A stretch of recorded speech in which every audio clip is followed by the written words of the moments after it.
They found the boat 10 years after it vanished, engine cold and hull intact, resting on a beach 2,000 miles from where it disappeared. And next to it was a grave, carefully built from coral and stones with a makeshift cross and one body inside. The 4 others were never found. February 11, 1979, Hana Bay, Maui. 5 friends were loading fishing gear onto a 17-foot Boston whaler named the Sarah Joe. Scott Moorman, Benjamin Kalama, Peter Hanchett, Patrick Wessner, and Ralph Malaakini were experienced fishermen, all of them, and they knew these waters well. The morning was clear, perfect for fishing, and they planned to be back by sunset. By noon, the weather had turned with storm warnings crackling over marine radios, waves building to 15 feet, and wind screaming at 40 knots. The Sarah Joe never came home. The Coast Guard searched for 5 days with helicopters, patrol boats, and volunteer vessels covering thousands of square miles. They found debris, a cooler, a life jacket, pieces of hull that might have been from the Sarah Joe. But there were no bodies, no boat, and no answers. The families held memorials, the Coast Guard filed reports, and Hawaii mourned 5 of its own. And then came 10 years of silence while the Pacific Ocean kept its secret. But here's where it gets strange. October 1988, the Marshall Islands, Taongi Atoll, one of the most remote places on Earth. An uninhabited ring of coral 2,000 miles southwest of Hawaii with no permanent population and no regular visitors, just sand, sun, and silence. A group of Marshallese fishermen anchored offshore, seeking shelter and checking the atoll for supplies. And that's when they saw it. A boat sat on the beach, weathered and sun-bleached, resting there like it had been gently placed by invisible hands. They approached cautiously, and the name was still visible on the hull, faded but readable. Sarah Joe.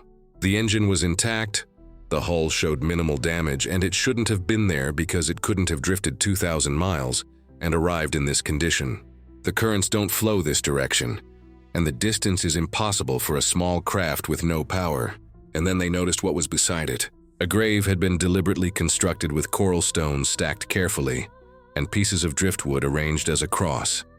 The kind of burial that takes time, effort, and intention. They dug carefully and respectfully. Inside were human remains, a partial skeleton decomposed beyond easy identification, but clearly one of the Sarah Joe's crew. Only one body lay in that grave, while the other 4 were simply gone with no trace, no graves, no bodies, and nothing to explain their absence. Here's what doesn't make sense about any of this. The boat itself, a 17-foot Boston whaler caught in a massive Pacific storm, shouldn't arrive 2,000 miles away mostly intact. These boats can handle rough water, but not 5 days in a catastrophic storm, not without power, and not across currents that flow the wrong direction. The grave presents an even deeper problem, because someone buried that body carefully, with intention, with time and effort to build a proper resting place. But Taongi Atoll is uninhabited and has been for decades, with the nearest populated island hundreds of miles away. So who buried him and when and how? The fishermen reported their discovery, and investigators flew to Taongi where they documented everything. Photographed the grave, the boat, and the remains. The skeleton was returned to Hawaii where forensic analysis began. And here's where the mystery deepens even further. The remains were too decomposed for visual identification, and this was 1988, before reliable DNA testing, with dental records that were incomplete. 4 of the 5 men had similar builds and similar ages, making identification nearly impossible. They couldn't definitively say which crew member they'd found, but based on clothing fragments and what little evidence remained, investigators made their best guess that it was Scott Moorman. Scott's family received what they thought were his remains and held a funeral, finally having some closure after 10 years.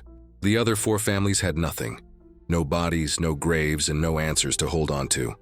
But that's not the most disturbing part of this story. Investigators tried to reconstruct what happened with their first theory, being that the storm capsized the Sarah Joe near Maui. All 5 men went into the water, and by some miracle, one survived.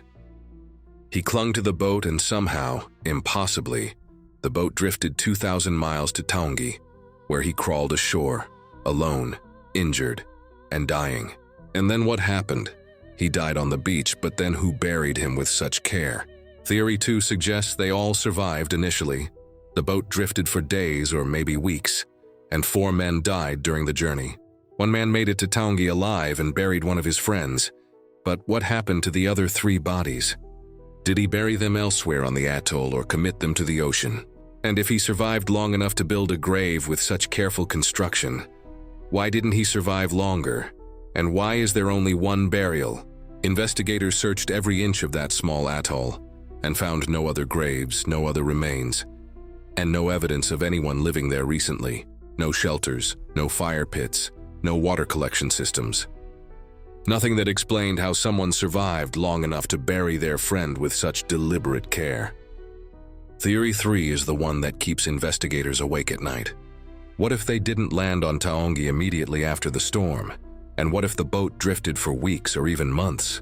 What if all 5 men survived the initial capsizing, but slowly died of exposure, dehydration, and starvation as they drifted across the Pacific? One by one, 4 men dying while the last survivor watched his friends slip away, committing their bodies to the ocean because he didn't have the strength to keep them on board. Till finally, by pure chance, the boat washes onto Taongi, and the last man crawls ashore, dying and barely conscious. In his final hours, he builds a grave for himself. But that theory has a problem too, a big one. The grave contained only one body. So if the last survivor built it for himself, how did he get inside it?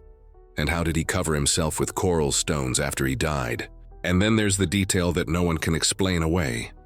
The cross, the driftwood cross placed at the head of the grave, was carefully constructed and bound with fishing line from the boat, positioned properly with clear knowledge of Christian burial practices.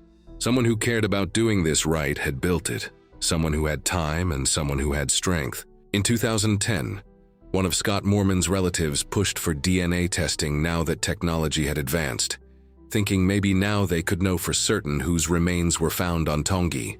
The DNA results came back with a shock. The remains weren't Scott Moorman at all. They belonged to another crew member, though the family has never publicly confirmed which one. Scott's family had buried someone else's loved one, and for 22 years they'd mourned over the wrong grave. Here's what we know for certain about this case. 5 men vanished in a storm in 1979, and 10 years later, their boat appeared 2,000 miles away, largely intact. One body was found, carefully buried with intention and respect. 4 bodies were never recovered and remain missing to this day. Someone built that grave, someone who understood burial rites, someone who had time and physical capability. But Taongi Atoll has no permanent residents, no records of anyone visiting in 1979 or the years immediately after, and no other boats were reported lost in that area during that time. The current patterns don't support the boat drifting to Taongi, and marine experts have stated repeatedly that it's essentially impossible. Yet there it was, sitting on that beach with a grave beside it. Theories have emerged over the decades, mostly whispers and uncomfortable possibilities, that investigators don't like to discuss publicly. What if another boat found them and rescued some or all of the crew, took them somewhere, and one body ended up on Taongi because, well, that's where the theory falls apart. But that raises more questions than it answers. Why would rescuers leave one body on a deserted atoll, and why not take all 5 men to safety or all 5 bodies for proper burial? Some locals in the Marshall Islands have stories and legends about Taongi, about things that happen on remote atolls, about boats that appear where they shouldn't, and about graves that build themselves. The investigators don't include these in official reports. In 2018, a marine archaeologist proposed a new theory after studying the currents, the drift patterns, and the storm data from February 1979, building computer models to test his hypothesis. His conclusion was that under very specific, highly improbable conditions, a particular sequence of currents, winds, and storms occurring over months, the Sarajevo could theoretically have reached Taongi.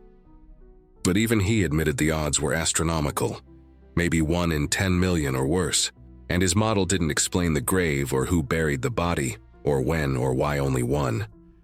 Just explained how the boat might have arrived, and even that was a maybe. The families of the other 4 men still wait and still wonder. Benjamin Kalama, Peter Hanchett, Patrick Woosner, Ralph Malaikini, or Scott Moorman, depending on whose remains were actually found. 4 men who went fishing one morning and never came home, with no graves, no closure, and no explanation for what happened to them. The Sarah Joe itself was eventually removed from Taongi and brought back to Hawaii, where for a while it was stored as evidence.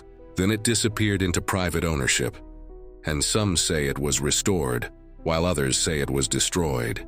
No one seems to know for certain what happened to the boat. Taongi Atoll remains uninhabited to this day, though occasionally fishermen stop there, scientists visit for research, and sailors seek shelter from storms. Some of them report finding things on the beach, pieces of debris, old bottles, fragments of boats that shouldn't be there. And sometimes, though this is never confirmed and never official, they report finding other graves, old ones with weathered coral stones arranged in familiar patterns. But when investigators return to check these reports, there's nothing there. Just sand, just sun, just the sound of waves on an empty shore.